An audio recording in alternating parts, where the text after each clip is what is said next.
Hi, I'm Billy Shore. This is Add Passion and Stir. It's our weekly conversation about food, about passion, and about making a difference in the world. We're in Washington, D.C. today. My sister, Debbie Shore, is with me, and we've got two really special guests. Jim Wallis, who is the founder, president, and CEO of Sojourners, both the organization and Sojourners magazine, and such an important voice in our country on a range of issues from inequality to racial justice to faith. He's the author of, I think, at least a dozen books, but I think the most recent is America's Original Sin, Racism, White Privilege, and the Bridge to a New America. And you've been at it, Jim, for 40 years, I think, which, you know, Debbie and I are kind of catching up to you. We're at 34 years, but we don't usually have somebody at this table who's been at it longer than us. Well, I started when I was 6. Mm-hmm. Yeah. It's been a while. Well, we're really glad to have you. And our good friend Michael Schlow, who has been a champion for Share Our Strength. He's a James Beard Award winner for the Northeast. He's got restaurants in Boston, L.A., and D.C. Here in D.C., it's the Rigsby, Tico, and Altastrada. You've just, you know, you've been an amazing friend to us for a long time, Michael, and we're thrilled to have you on. I'm thrilled to be here. You've also got a book I should mention called It's About Time that I'm sure we'll end up. It's actually about time I write another one. It's about time to write another one. Yes. Thanks for both being here. There's so much going on right now for us to be talking about. And one of the things, Jim, that when I think about as I, kind of get to the studio all the time, I think about what are the commonalities between these very different guests that we have on.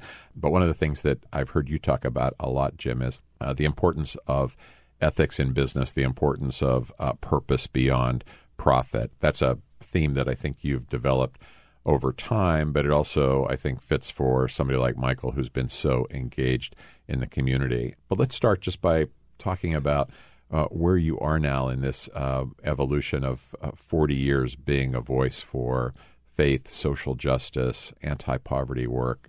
At Share Our Strength, of course, we connect to your work and follow your work because of its impact on hunger and particularly hungry kids, which is our focus. An Uber driver asked me yesterday, what do you write about? I said, ethics and politics. He said, oh, man, that must be tough. You did a book called The Cathedral Within, Revolution of the Heart. To me, that's the issue. The issue is, what do we see and what do we feel with our hearts? You two could tell the audience about the facts of hunger better than anybody. But the facts never change us. What we see and what touches our hearts is what changes us. So I'm a kid in Detroit, 15, 16, now listening to my city, reading the news, papers, paying attention. And something seemed really big and really wrong in my city, in my country, and nobody in my white world was talking about it or would talk about it. So I tell young people always trust your questions and follow them to wherever they take you. And my questions took me to the city, a white kid going to black churches for the first time and taking jobs alongside young men just like me, but they were black and I was white. And I realized that we were both all born in Detroit, but had been raised in different countries. And so I've been changed most in my life. My worldview, as they say, has been changed by being places I was never supposed to be and meeting people I was never supposed to meet or know or become friends with. And you two have done that, Bill and Debbie Shore. You've been places in which you've seen, which you have encountered, has changed your lives. And so finally, it's a matter of where we're willing to go and look and listen, and whether that changes our lives or not. And you said there was something that felt wrong to you, and I think I know what you mean in terms of probably the inequality and so forth, but say a little bit more about, for you personally, what did you actually see, and what was it specifically that touched your heart? Well, it was about this last book I wrote, America's Original Sin. It was about racism. So I become friends with Butch. We're janitors together at Detroit Edison. Big, strong guys, like moving the heaviest desks around. He's black and I'm white. We become buddies. I'm old enough to remember when we had elevator operators. Right. So when those little guys were sick, they put me and Butch in the elevators. They got to give you breaks when you're do in the elevator. So I go into his elevator on my break and ride up and down with him and talk. And he comes into mine, and we talk and talk. Takes me home for dinner, and his mother says to me, "Well, so I tell my kids, we're talking about police in Detroit. So I tell my kids, if you're ever lost, can't find your way home, and you see a policeman, duck under a stairwell, hide behind a building, wait till he's gone, come out, and find your way home." And when Butch's mother said that to me, she's just like my mother, not political, militant, cared about her kids, worried about her son's radical ideas. My mom said to her 5 kids, if you're ever lost, can't find your way home, look for a policeman. A policeman is your friend, and he'll take you by the hand and bring you home. So those moments, those epiphanies, we might say, are what changed my life. And so I remember Butch's mom saying that as clearly right now, talking to you, is when I heard her say that. So that changes your whole worldview. How old were you when this happened? Oh, maybe 16. Mm-hmm. Yeah. Well, just as you were arriving, we were talking with Michael about an early experience that touched your heart, and it was really as personal as could be in terms of growing up in a family that was pretty well off, and then your dad left, and your circumstances changed. And as somebody who's been an advocate for our work on school nutrition assistance and the SNAP food stamp program and school meals, these are programs that actually you connect with personally. They had very much I had a personal experience in that. As I said when we were getting together this morning, was that my family needed to use welfare, and back then it wasn't called SNAP, but we had. I'm dating myself here, like you are, Jim, about the operators of the elevator. I had a little coin that the government gave me to get my very special lunch, and I was saying to Billy that I struggle with the term, food insecurity. I don't think it's a strong enough term, and I know we don't use it at our strength, but it is something you hear often or you see it, written. And it's just not a strong enough term.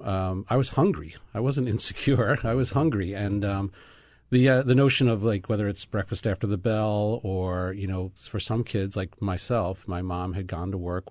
She got off of welfare. She got a job. But there were moments in my young childhood where we were very, very almost, I hate to use the word, but I felt ashamed of the fact that we couldn't afford the food. And that's a case where government helped, but we also didn't abuse the system. My mother got off of welfare. She got a job, worked her way up in an office and became the office manager. I mean, it was a great story, and I'm very proud of my mom and how she raised us and never let us really know just how poor we were. We were very wealthy as little kids. And living where, Michael? Well, I grew up in Brooklyn. That's where I was born, and then I went to high school in New Jersey. And not just middle class, but wealthy. You're saying? Well, everything you needed. I think so. I mean, again, as a little kid, I remember just sort of having the best of everything. We had the best clothes, and I can remember going out to nice dinners and things like that. But as a little boy, and I know my grandparents on my biological father's side were wealthy. They lived in a really nice home. They had the best things. And the long and short of it is you really do also come to appreciate it as an adult, that you have this sort of highs and lows of life versus just a life of privilege.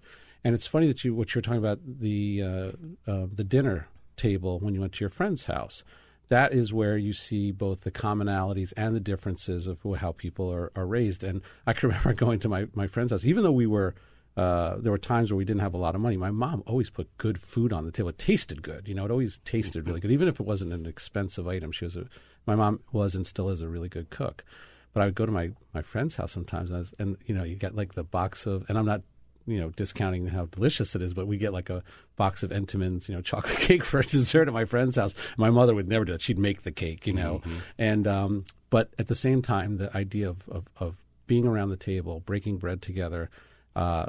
For me and the way that I was brought up, once it's a long story that I won't bore you with, but I was adopted at 40. But my stepfather, but go back to the beginning. Your dad left when you were very young. My dad left when I was 9 years old, 9 years old, and my mom raised us. And for a number of years, it was just the four of us, my brother, my sister, and myself and my mom. And then my mom met the gentleman who would become my stepfather, who really took over our family and became my father. And when I turned 40 years old, just as a gesture of love more than anything. It had nothing to do with, inheritance or anything like that. It was just because he had been my father. At 40 years old, I asked him to adopt me. And I did it on Father's Day. So I got adopted at 40. And he was from here in D.C., and so I pay homage to him in a lot of things with the restaurants that I do. And a day doesn't go by because the person that I became, a lot of that was really about my parents' kitchen table. Right. Politics, the ability to argue a point, the patience. I mean, my dad would say, "We're not getting up from the table till we're done." And I remember the phone would ring, and he would answer and say, "Michael can't come to the phone right now. We're eating dinner." Good luck with that today, like getting the phone out of your kids' hands. So it's different, but it is still a place where I think that a lot of good can come from the kitchen table. And it's a place where in my book, it's about time. I wrote one chapter that's called "Time to Get the Family Together," and it's about gathering as a family and talking, and whether it's arguing a point or whatever it might be, it's a great place to communicate and to learn. Michael, going back to one thing you said earlier about the coin that you had and the shame that you felt. Mm-hmm. You took the coin into school, and that's what you used to get your free meal. Is that right? Correct. And there was a special line back then. There was a different line. So different you food. go back to your friend's table, you would go with your tray to where your friends were eating. You wanted to eat with them, and all of a sudden you're looking down, and you have a very different meal on your plate. And your kid, how could and you just feel you feel like everyone's looking. Everybody's looking at me. I'm under a microscope, and how can this be? Even as a little kid, you feel that injustice. Did you ever feel like not getting that meal because you felt so much shame? Well, no, because I was hungry, and so my mom would never let us go hungry. I don't want to say that there wasn't food in the house. It was just inexpensive food. It was bought in the smartest manner possible, and it was stretched. Food would be stretched. So 2 weeks ago, I went to the inauguration of Peggy Flanagan, the new lieutenant governor of Minnesota, who's now the highest-ranking indigenous native woman in any state office in the country. And Peggy opened her inaugural speech by saying, "I was the kid with the wrong lunch ticket. I was that kid." And I had food stamp. My mom was just like your story, taking good care of us, but her dad had left. And we had housing subsidy. We couldn't have lived without that. And if there was no Medicaid, I wouldn't be here because I had asthma. Now, Peggy is like a daughter to me. I'm her adopted father now, and she means the world to me. And there she was, lieutenant governor of Minnesota, who needed those supports as she was growing up.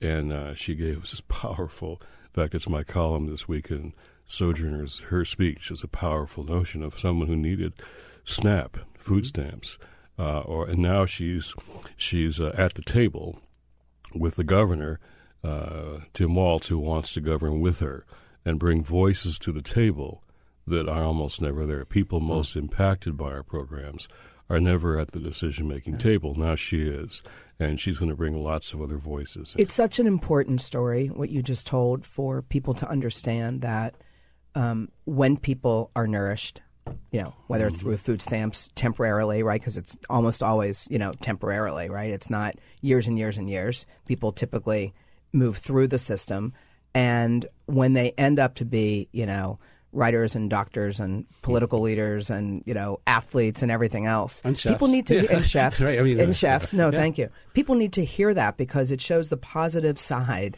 and the positive outcome, not just the negative. And I think that story isn't told enough. I think that if there was a much louder cry that needs to be heard, it's that, and I don't know what the percentages are, so I can't speak intelligently about it. But I'm with you in that. I think what ends up happening is it's used for political commentary and argument that people are taking advantage, and I think that it'd be really interesting to find out how many people. What's the average? Yeah. Well, you remember our friend Lori Silverbush and her movie Place at the Table. Anybody that watches that and doesn't feel for those people, those were not stereotypical stories, but those are the true stories. So she shows beautifully, I think. How, yes, there's that inner city story about the woman, I think she was in Philadelphia or something, but she shows the suburban and rural stories also of white kid in Colorado who's Yep. hungry and looking at the teacher's sweater and saying, it's red, I'm thinking about an apple. And if you're not nourished, you're not learning. And how we could possibly not devote some more money, wherever it comes from, however we do it, however we have to give back, to children's lunches. I mean, in school, it's really unacceptable how small the budget is to feed the children. Well, and the stats that Billy and Debbie know so well is that a majority of people who get food stamps are working full-time. That I know. Full-time. Right. Working families. Yeah. Working families. And a pastor once said, I'm worried about this dependency. And I said, well, did you know most people have jobs or more than one and don't make enough money to feed their family? He said, that's got to get out there. And the average time on food stamps, Billy, I can't remember the stat, but you probably do.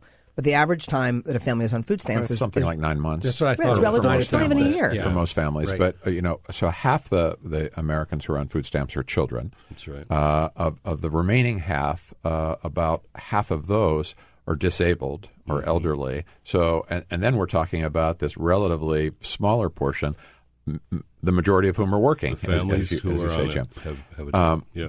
But one of the things we always talk about at Share Strength is how hunger in the United States, particularly childhood hunger, is such a solvable problem. There's a lot of issues that you deal with, Jim, that I feel like are broader and more complex: racial justice, inequality, poverty. Hunger's a symptom of those, but it's solvable. You're tackling the really big issues. And one of the things that I want to understand is you talked about this kind of early influence on you, what touched your heart, and then how did you become who you are? Did you set out and did you say, I'm gonna just start my own thing and be my own voice and do this for 40 years? I mean, you're in interesting ways. You're both kind of entrepreneurs. You're an entrepreneur in the world of faith, but you've kind of created your own thing, as Michael has in the world of food. What was the kind of the first concrete piece that gave you the platform that you have today?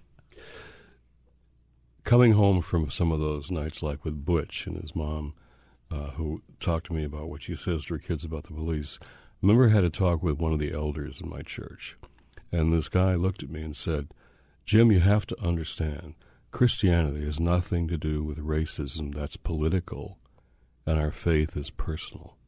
So here's this issue that is ripping me up inside. I'm just learning about what's happening in my city, how black Detroit and white Detroit are different worlds, blocks apart. And he said that it had nothing to do with my faith. So I said, okay, then I want nothing to do with it either. So I split. I left that night in my head and my heart. And I joined the movements of my generation around civil rights and organized at Michigan State University and put all kinds of people in the streets and learned that whole world.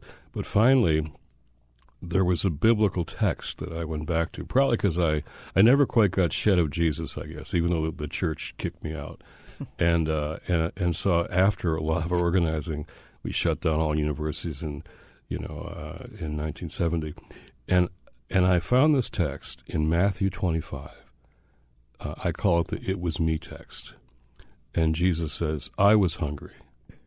I was thirsty. I was naked. I was a stranger, meaning immigrant. That's what the word means, refugee. I was sick. I was in prison. I was being incarcerated. I didn't get health care. And you weren't there for me. And all the people said, Lord, when did we see you hungry and thirsty and naked and sick and a stranger in prison? And he says something I had never, more radical than anything I'd read in Ho Chi Minh, Karl Marx, and Che Guevara. He says, as you've done it to the least of these, you've done it to me. Mm-hmm. So that Matthew 25 text changed my life, and I signed up to be a follower of Jesus as an activist in the movement. I wanted the foundation for my activism. And one of the I love the story about food, because when we came to Washington, we moved into one of the poorest and most violent neighborhoods in the city back then. And the people in the neighborhood needed food. So a bunch of us organized a simple thing about bags of groceries. What neighborhood was this? This is in Columbia Heights. Yeah. Before it gentrified, mm-hmm. Right? So people needed a bag of groceries just 20 blocks from the White House. So every Saturday morning, 200 families would line up for groceries, and the volunteers needed the groceries too. So we'd all get the groceries, but then we'd pass them out. And so Mary Glover was the one who always said the prayer before we opened the doors and the people came in. And I'd be traveling. I'd want to come home just to hear Mary Glover's prayer, because her prayer was the best commentary on that text, Matthew 25, that I had ever read. And I read them all, right? So she says, we're holding hands and the food's ready and people are outside. She says, Lord, thank you, Lord, that my room was not my grave and my bed was not my cooling board. Thank you, Lord. Then she always prayed this prayer, Lord, we know that you'll be coming through this line today. So, Lord, help us to treat you well. Help us to treat you well. It was about food. It was about sharing. And it was about recognizing Christ himself in that food line. So for me, these are faith issues. Down deep. And Mary Glover, she was the glue of the neighborhood. You know, she worked in the daycare center doing cooking. She didn't have much money, but she's one of those people that held neighborhoods like mine together. And Lord, help us to realize you'll be coming through this line today. So help us to treat you well. Really powerful. Thank you for sharing that with us. Michael, as a guy who's been able to put food on people's tables, not just at your restaurants, but through the anti-hunger work that you do with Share Our Strength and other organizations, how did it start for you? How did you go from being a kid on food assistance to a restaurateur? I think I read that you started washing dishes at 14. Yeah, that is true. So, fast forward, we were a similar story in that, we were not on assistance for very long. As I said, my mom, she got a job. She ended up getting remarried. My stepfather, really took over our family and helped us immeasurably. And he eventually he adopted me, and it's a great story, and one that I'm very thankful for. And we moved to Somerville, New Jersey, where he was a lawyer, and my father was one who was very, very much impressed by a hard work ethic, a real, ability to buckle down and work hard and get what you wanted out of life. He came from Washington, D.C. His father owned a shoe store, and they came from very little means, but he put himself through law school, clerked, and ended up becoming a partner in this law firm. And I coveted this stereo. It was the coolest stereo. I really wanted it. It had all these buttons and things that moved and everything. I was 14, and I said to him, his name was Ned. He's unfortunately has passed away, but I said to him, Ned, I want this stereo. He said, well, I'll make you a deal. I'll pay for half of it. I said, I'm only 14. How am I going to pay for the other half? He said, you're going to get a job. And he helped me get a job in a local restaurant as a dishwasher. I lied about my age. Because you couldn't be 14 at work, and I told him I was 16, and I was bitten by the bug, though. I just loved, even though I was washing dishes. What was it about being, especially as a dishwasher? Because we've heard this before, but we work with so many chefs and restaurateurs, but when they say they've been bitten by the bug, I mean, I'm just always curious about that story. There's a couple of things. There's several relationships that go on in restaurants that were attractive to me. The first and the most obvious is that of the hospitality provider, whether you're the host, the busboy, the owner, whatever it is, you're the hospitality provider, and you are sharing a moment with somebody's day, and you are providing food, you're providing drink, you're providing conversation, whatever it might be. And this was a place that was called the Newsroom, and it was kind of the precursor to a Cheers, that kind of place where everybody knew your name and they knew what you drank. And but I was the dishwasher, and I was in a dishwashing room. I was alone. I wasn't like I was around a bunch of people, but I had this crazy competition in my head that somehow the cooks and the waiters and waitresses would appreciate when I was the dishwasher that things were better somehow. Things were cleaner, faster, and just done with more organization. This was from my father's work ethic about just doing a good job and being proud.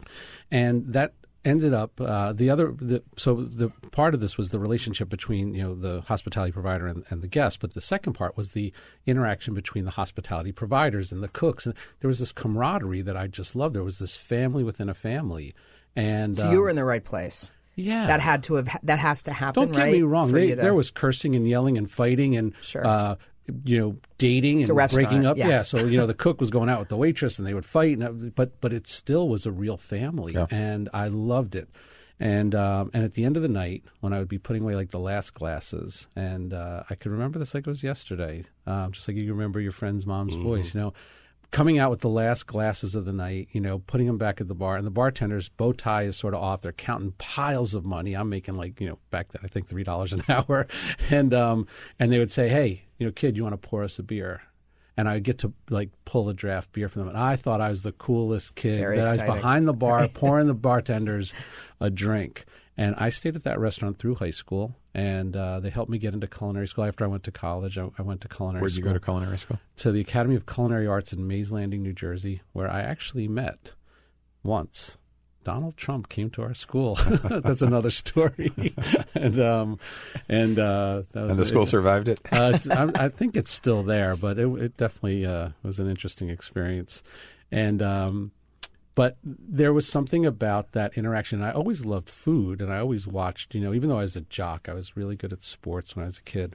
But I would always watch Julia Child and Graham Kerr and, Frugal Gourmet and all those shows. And I always loved to cook. So you haven't done any. I mean, that's been it since you were 14. Different jobs in the restaurant industry. But did you do other things? Well, so my dad wanted me to be a lawyer with him, and I had no desire to do that.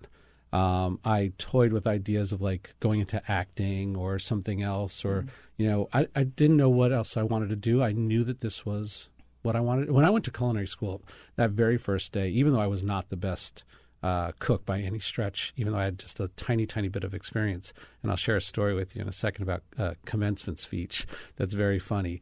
The first day I put on that chef's coat, and the first day I went to class, and it was just theory and note-taking, I knew this was it, that I was going to be happy doing this. And if I could tell a quick story about commencement, I was telling this last night to our culinary director in the company. I was the first first alumni ever asked to come back to the school to give commencement speech. And I was nervous, but I got my best suit, and I went and I flew down to the school, and I was ready, to give the speech. And the day before, they had a little gathering for me, and some of my old teachers were still there. And there was this one chef. His name is Rene Wentworth. He was 6'10" before his chef's hat. He was huge, this really tall guy. He unfortunately passed away as well. But he said to me, and he was so tough as a teacher. He was just brutal. But he would show you sort of what you're about to get into in the restaurant industry, and He leans over, he's 6'10". I'm 6'1", but he towered over me. And he said, "So, Mr. Schlow, we're very, very happy to have you here. And you're the first alumni to ever give commencement speech." I said, "Chef, I'm really flattered to be here. It's an honor. You guys were really great to me." And he said, "We follow your career, and we're very, very impressed, and we're really happy with all that you've done." And we got together yesterday. We were all having coffee and discussing the fact that you were coming back to give commencement speech and that you were the first alumni. And we all agreed that we knew you were going to be a great success. I said, "Chef, thank you." He said, "Please allow me to finish my sentence." He said, we knew that you were going to be a great success. We just didn't think it would be in cooking." And I said, "Why?" He goes, "You were just not the best cook at the school." He said, you were personable and everything." He said, "But there were so many kids that had more experience than me." And where I go with this is, and this can be a lesson learned for any industry and anything you do, is the thing that my dad did teach me is that when you get out of school, go work for the best. And don't be worried about money, because that's not the definition of success, is how much money's in your wallet. Are you doing something you love? Are you around like-minded people? Are you enjoying each day that you do this? Because it's work, and it doesn't have to be work. I'm so happy every day. I'm just hearing you talk about it, and I don't know if Billy would agree, but I think I'm a really good cook, okay? Really good cook. But then I realized when I have people over to my house, I think about it all week. I go through all my recipes. I love to do the shopping. I love to set the table. I love to spend the day cooking, all these things. I don't like to do it 2 days in a row. And that's what told me that I'm in the right place. Yeah, I'm usually over on the second day. No, but both of you, I guess. So and all of us at this table. I mean, Jim, obviously. I mean, you've 40 years of this work. Michael, your whole life. Yeah. Billy and I, our whole adult life. We're still doing something that we love. We're still learning. We're still improving. We still have that North Star, right? 100%. And I think that's what keeps us evolving. And so I guess one question I have for both of you is, because I was thinking about it for Billy and I after 34 years, we had a moment after 20 years, and we have a lot of moments, but we had a really big moment after 20 years around what do we want to be in the next 20? We learned a lot, we've done a lot, we feel good about our work, but how do we want to really move forward in the next 20 years? We all have those moments. When Billy talked about food as a symbol, and you talk about dinners, who you have dinner with in this country is really important. Who's around the table? So that's an important question to ask ourselves about what kind of society we're going to become. And food, you talk about your work more as a calling than just a profession, right? There's something about that restaurant and that place. So here's a great story about a chef and fasting. Okay, a couple of years ago, we had a big fast to draw attention to the need for a comprehensive immigration reform in this country. We had a big tent right next to the Capitol, and immigrants, undocumented people, began to fast. And they wanted me to commission them and help put crosses around their neck. Finally, when Eliseo Medina, after 2 weeks of just water, got weary, I stepped in to pick up the fast with a bunch of faith leaders. So there we are, fasting in this tent. And Obama comes and members of Congress come. And then this guy comes in to visit, and I hear he's a chef, Jose Andres, and he's from Spain, and he cares about immigration. So there he is, and he's visiting, meeting all these immigrants, and he's just so moved by it all. And I'm leading the fast, and I've been almost 2 weeks on water. And he says, when is the fast done? I said, well, it'll be over in a few days. He said, I will make you the biggest meal, the best meal you've ever had in your life. And I said, well, that's wonderful, Chef, but when you come off a fast like this, you can't eat a meal like that. He said, what can you eat? I said, well, broth. He said, I will make you the best broth you've ever had. I love that. And when we ended the fast, he brought this broth. Really? And it was the best broth I've ever had. And here he is now feeding people, federal workers. He was our first guest on Add Passion and Stir, our very first one. And he was going to take it to. So if this shutdown had gone on, we were taking prayers to the Congress and senators on both sides that wanted to pray with faith leaders to end this stupid, unconscionable shutdown. If that didn't work, I was going to go to Jose Andres and to you and say, okay, you remember the story that Jesus started feeding the 5,000? He said, let's feed 5,000 federal workers on the mall of the Capitol. Mm-hmm. It didn't ever happen. And it still may. We may go back to that. But I thought, what a powerful idea of chefs providing the food and feeding 5,000 federal workers and faith leaders coming around to be a part of that stuff. Food is a symbol, and fasting is sometimes something we do when we're coming on to Lent, and many of us call for prayer and fasting and action because of this crisis that we're in. We don't know what's going to happen. So how do you prepare yourself? How do you be spiritually available for the actions and the risks you have to take? And I think food and fasting becomes a central part of that for me. Well, Michael, I was just thinking back when we were talking, you spoke so eloquently beforehand about an experience you had with food with your daughter at a children's hospital. And to me, it was rich and both literally rich but symbolically rich as well. And I was wondering if you'd share that. Sure, I'd be happy to. The food industry in general, especially restaurants, we are called upon regularly, daily, to figure out a way to help people. I don't know of another industry that supports charities as much as, and we don't do it. I think again, it's sort of an extension of the hospitality component of what we do.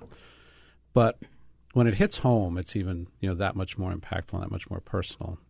And so the idea of giving back in whatever form that is, and whatever you can afford to do. We're not wealthy people. My family, we make a living, but we try to do whatever we can. And my wife is a big advocate and proponent of my children learning that you do a good job, things will come your way, but we have to give back. Well, my oldest daughter, was very ill when she was about 6 or 7 years old, and we stayed for an extended period of time at Boston Children's Hospital. She's perfectly fine now, and they did an amazing job of taking care of her, but she couldn't eat. She was being kept alive intravenously.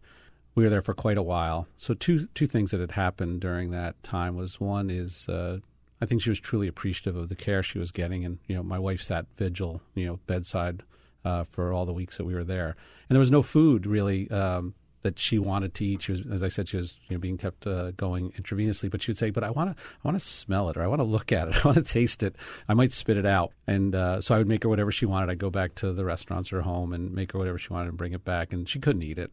But then after she got home, she ate like she was a linebacker. She just ate everything in sight.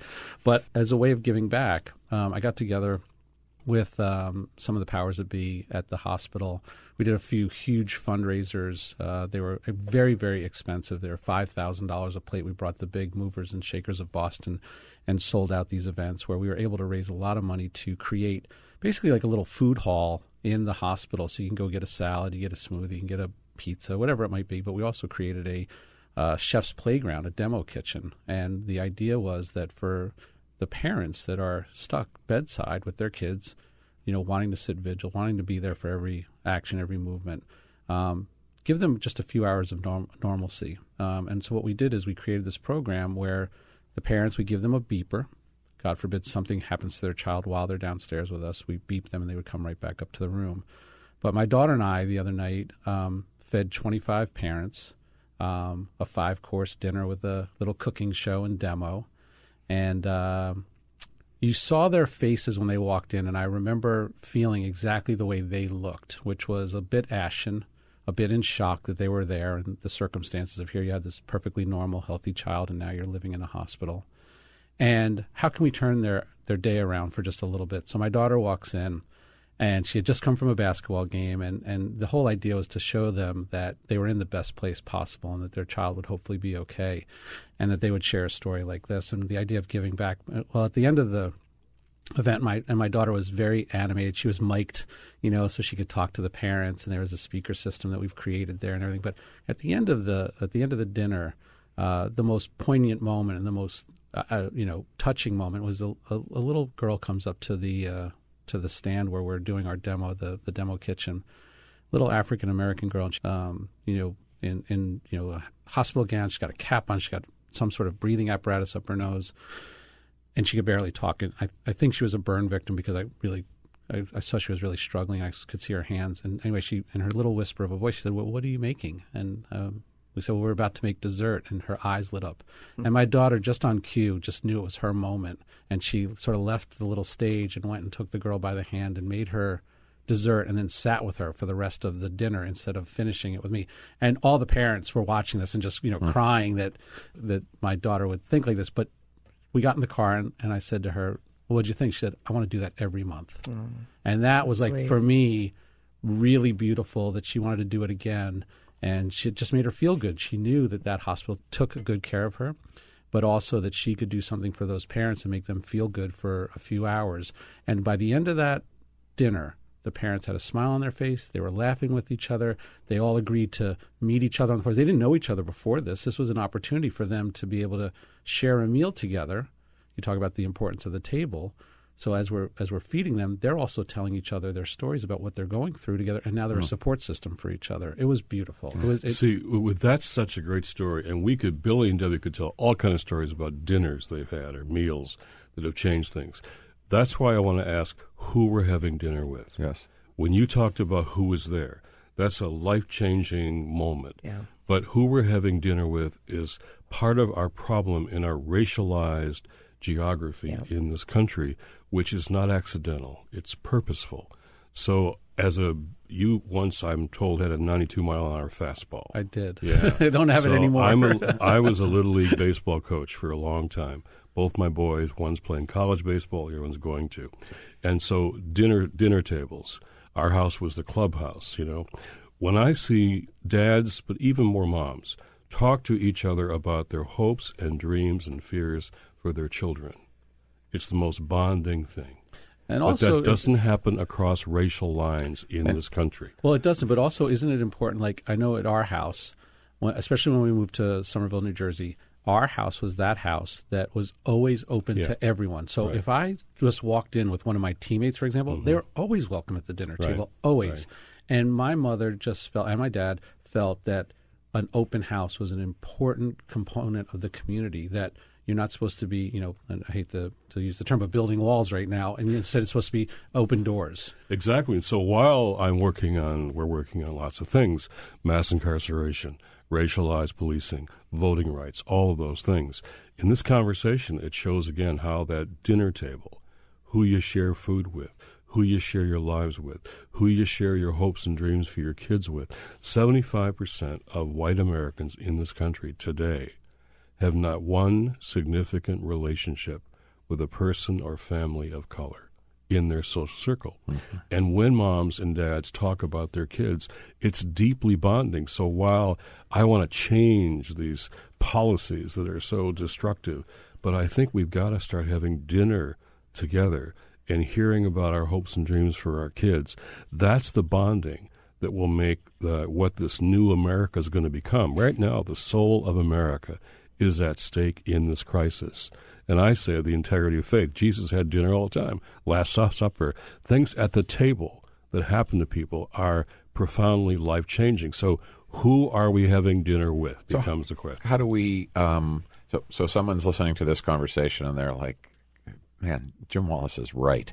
What do I do? How do I begin to implement what you're talking about? If what you said is true, I don't even have anybody of color in my social circle. How do you kind of cross that bridge, or how do you get onto that bridge so that you can start to change things? Because I feel like race in particular is something that I feel like a lot of us, talk about, acknowledge. We know it's a root cause of a lot of the issues we're dealing with, but then we move on, right? And we don't really come up to confronting in a hard way, which I think you know something about. Yeah. A lot of people, older listeners, remember the whole Rodney King thing in Simi Valley. And so the World Council of Churches had a commission, and they sent us out there, what happened and why. Well, we all knew that. But so when Rodney King was beaten by a police officer, then the officers weren't convicted.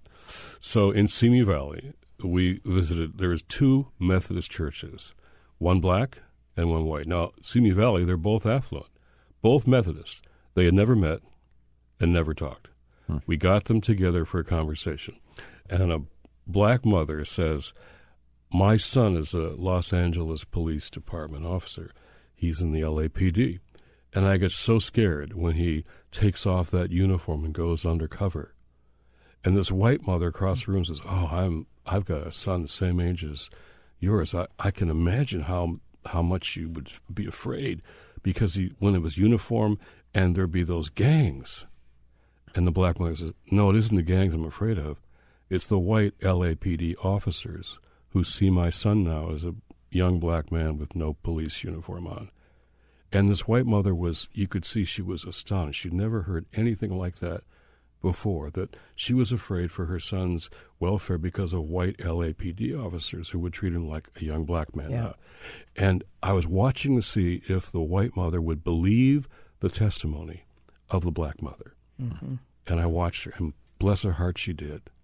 Now, Butch's mother, who I talked about before, and my mother, if they'd have known each other, they would have loved each other. And my mother would have known why Butch's mother is afraid for her kids. Every black parent in America today is afraid of their kids walking out the door in the morning. Instead of arguing that, get to know a black parent. There's a church, workplace, all kinds of places where we interact, but we never sit down to dinner and talk and build the kind of trusting place where we can hear each other's stories to build, that's what I call the bridge to a new America. We're talking to police forces and pastors in the community, having a conversation about what it means to be close enough to a community that everybody gets safer. Police officers and people on the street. You've answered a question I had for you earlier on, and Billy kind of teed it up, which was, we're just living in such an unbelievable time, and things are happening so fast that we can't even focus on the bad thing that happened yesterday. But this divide that we're in this country, this horrible conflict that we're living in, I asked myself, when it's all over, whether it's over in 2020 or whenever it's over, and we have a new, kind of leader around these issues, that's one thing. But how do we put this poison back in the bottle? How do we get rid of what's been spilled? And I think that's one thing we can do, right, is to really think hard about who we're talking to, who we're spending time with. I can only speak personally, as any of us can. it starts with your parents. It's what are you taught as a child? That's where it starts. I mean, my mother, although I grew up in Brooklyn, I was born in Brooklyn, as I mentioned earlier, there were lots of different ethnic groups in our neighborhoods. But my mom, I could remember just driving home that everybody should be treated the same, constantly, over and over and over again.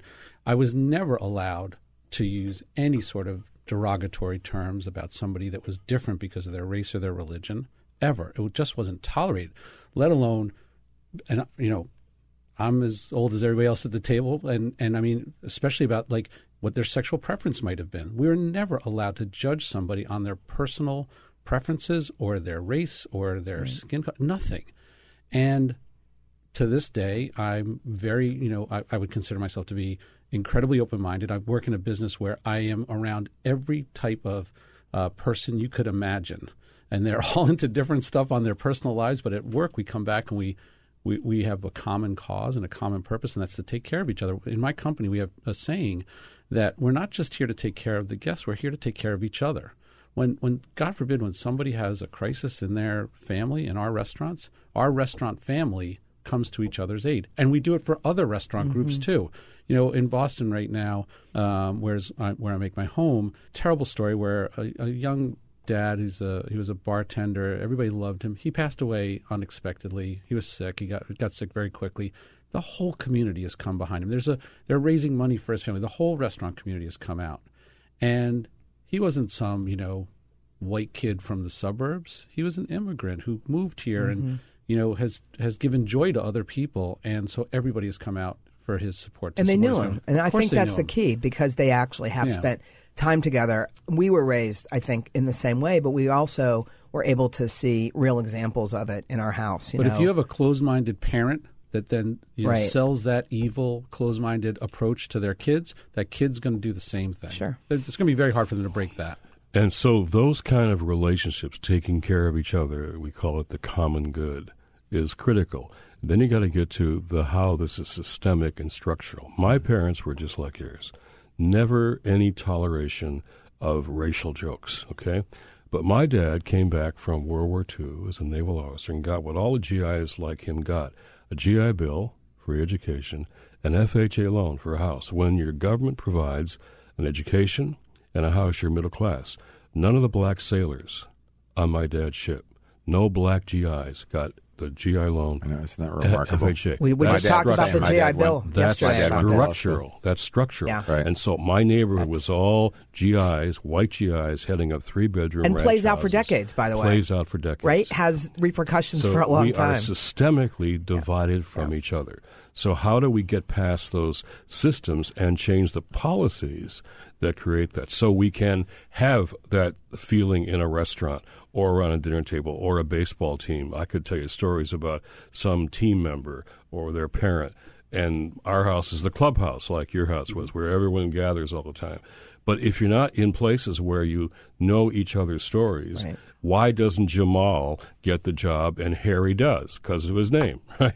All the stats show that, right? So how do we change those systems and structures? And how does this crisis reveal what was already true, already going on for a long time? Abraham Lincoln talked about leaders should appeal to our better angels.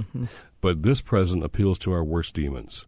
And he calls them up, and they're right below the surface. Yep. And Jack's out of the box. He's not going back in the box. So how do we use this moment to go deeper into what we say we believe? It's an opportunity. It is. It really is, yeah. Our house was also kind of the clubhouse in our neighborhood. Absolutely. Our parents didn't speak ill of anybody except my sister's boyfriends occasionally, but otherwise I think they were... Well, we had the Minio's pizza on way. our porch and Iron City beer, so that attracted a lot of people too. Yeah. Well, to all of you at this table, Jim Wallis, Michael Schlow, my sister Debbie Shore, this is such a great conversation. I really don't want to end it prematurely. I'd love to keep it going. So let's pause here and end up with what will be a second episode of Add Passion and Stir with our special guests, Jim Wallis and Michael Schlow. Debbie Shore, thanks as always. Thanks for listening to Add Passion and Stir. Our producer, Paul Woody, and District Productive, the best place to do podcasts. And to our team at Share Our Strength, and Kelly Griffin. Thanks for making this happen. We hope if you enjoy the podcast, you'll go to Add Passion and Stir, look at our previous episodes, rank them, rate them, subscribe, let your friends know about it. I'm Billy Shore. This is Add Passion and Stir. Add Passion and Stir is distributed by District Productive. Our executive producer is Peter Ogburn. Add Passion and Stir is the creation of Billy Shore, Debbie Shore, and Paul Woody Woodhull.